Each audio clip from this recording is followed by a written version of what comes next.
नमस्कार दोस्तों। ये तो आपने सुना ही होगा, जैसा खाओ अन्न वैसा होगा मन। उसी पर आधारित ये कहानी है चोरी के चावल। एक महात्मा राजगुरु थे।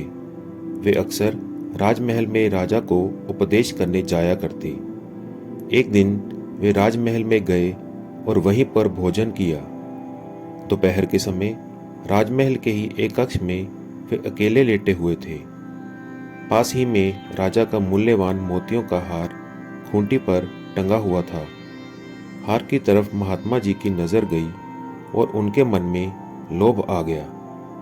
महात्मा जी ने हार उतारकर अपनी झोली में डाल लिया। वे समय पर अपनी कुटिया पर लौट आए। इधर हार न मिलने पर खोजबीन शुरू हुई। नौकरों से पूछताछ होने लगी। महात्मा जी पर तो संदेह होने का कोई कारण ही नहीं था, पर नौकरों से हार का पता कैसे लगता।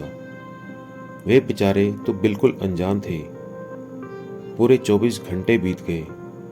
जब महात्मा जी का मनोविकार दूर हुआ तब उन्हें अपने कृत्य पर बड़ा पश्चाताप हुआ। वे तुरंत राज दरबार में पहुंचे और राजा के सामने हार रखकर बोले, कल इस हार को मैं चुरा कर ले गया था। मेरी बुद्धि मारी गई, मन में लोभ आ गया था। आज जब अपनी भूल मालूम हुई तो दौड़ा आया हूं। मुझे सबसे अधिक दुख इस बात का है कि चोर मैं था और यहाँ बेचारे निर्दोष नौकरों पर बुरी तरह बीती होगी। राजा ने हंसकर कहा, महाराज जी, आप हार ले जाएं, यह तो असंभव बात है। मालूम होता है कि जिसने हार लिया था वह आपके पास पहुंचा होगा और आप ठहरे दयालु, अतः उसे बचाने के लिए आप इस अपराध को अपने ऊपर ले रहे हैं। महात्मा जी ने बहुत समझाकर कहा कि राजन, मैं झूठ नहीं बोलता। सचमुच में हार मैं ही ले गया था, पर मेरी निर्मल बुद्धि और निर्लोभ वृत्ति में ये पाप आया कैसे, मैं कुछ निर्णय नहीं कर सका। आज सवेरे से मुझे दस्त हो रहे हैं। अभी 5वीं बार होकर आया हूँ। मेरा ऐसा अनुमान है कि कल मैंने तुम्हारे यहाँ जो भोजन किया था उससे मेरे निर्मल मन पर बुरा असर पड़ा है, और आज जब दस्त होने से उस अन्न का अधिकांश भाग मेरे अंदर से निकल गया है तब मेरा मनोविकार मिट गया है। राजन, तुम पता लगाकर बताओ वह अन्न कैसा था और कहाँ से आया था। तब राजा ने इस बारे में पता लगाया। भंडारी ने बतलाया कि एक चोर ने बढ़िया चावलों की चोरी की थी।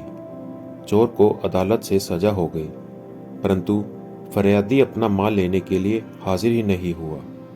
इसलिए वह माल राज्य में जब्त हो गया और वहां से राजमहल में लाया गया। चावल बहुत ही बढ़िया थे, इसलिए महात्मा जी के लिए कल उन्हीं चावलों की खीर बनाई गई थी। तब महात्मा जी ने कहा, इसीलिए शास्त्र ने राज्य अन्न का निषेध किया है।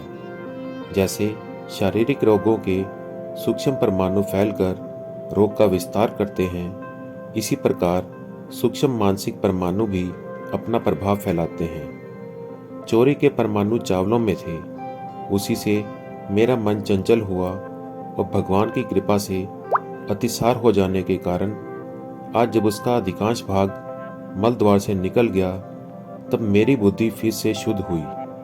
इसलिए आहार शुद्धि की आवश्यकता होती है। किसी को कष्ट पहुंचाकर या गलत तरीके से कमाया हुआ धन या अन्न का प्रभाव भी अशुद्ध ही पड़ता है। इसलिए हमें हमेशा शुद्ध अन्न का ही प्रयोग करना चाहिए। राधे राधे। दोस्तों, अगर आपको ये कहानी अच्छी लगी तो इसे प्लीज़ लाइक कीजिए, शेयर कीजिए और मेरे चैनल को सब्सक्राइब करना ना भूलें। धन्यवाद।